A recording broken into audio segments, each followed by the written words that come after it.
I'm here at Malcolm X Park in Washington, D.C. with Dave Zirin. Today we're looking at the birth of a mass movement around anti-imperialism, anti-fascism, anti-capitalism. Talk about what you see today, Dave. I'm so impressed right now. This is a demonstration to free DC.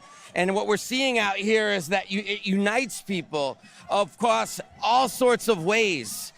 You've got people here from all backgrounds. You've got people here of all ages. Multi-generational protests in this town are actually quite rare.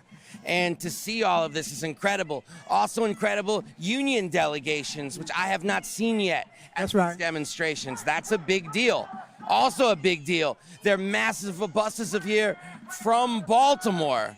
There are masses of buses of here from New Jersey. There's a whole union team from Jersey, like dozens and dozens of people.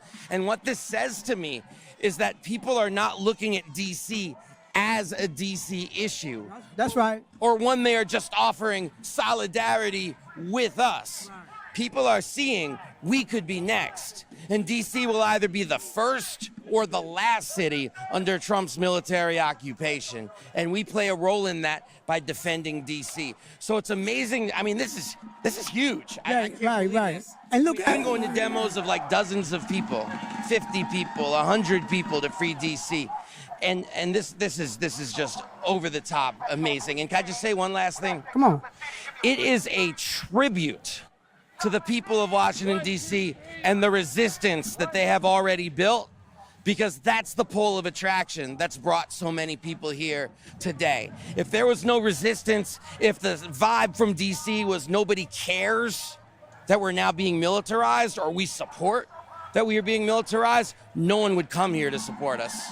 So the fact that we have created a pole of attraction on this is just incredible. And the fact they got it in Malcolm X Park. But talk about, you mentioned earlier, multi-generational, but talk about the international characteristics of this particular march. Because they start out saying, they start out saying it's about free DC, right? But then it turned into free people.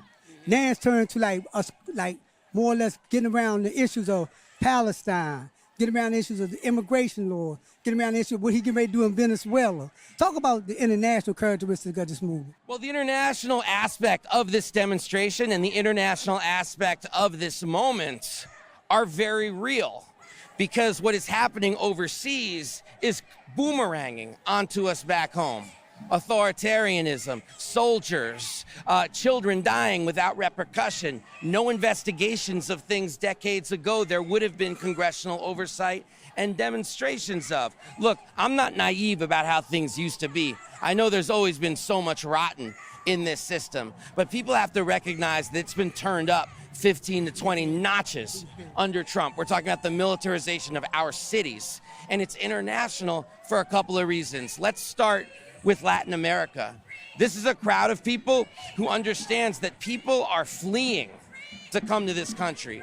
And we used to have a system in this country called asylum. And instead of people being treated as like, give me your tie, your poor, your huddled masses, people are being treated not just like criminals, but like people who deserve to be tortured, people who deserve to be sent to South Sudan. How does a family from El Salvador that is starving coming to this country know a damn lick about South Sudan? Know a damn lick about a prison camp in Libya? How are they ever supposed to get home? These are people being disappeared by an international prison system. And that's one aspect of this international development. It's solidarity with the people of Latin America and saying immigrants are welcome here. Another aspect of the internationalism that we're seeing is a lot of Palestinian flags and banners. That's right. I haven't heard something yet from the front of the stage about it, and that's fine. You know, if people want to keep a broader united message, because on the ground, it's flags and keffiyehs here. And I think we have to understand that there's an anti-colonial solidarity. That's right. That's very real. And another aspect of it is that the Palestinian struggle and the movement against the massacres of children taking place in Gaza, the famine in Gaza, that is what animates the young generation to want to hit the streets, to risk arrest, to risk losing their college financial aid. And that is represented here today. That is why the Democratic Party can't even go to a college to campaign anymore. Yeah. Because they're so pro-Israel, and no student anywhere is going to have that.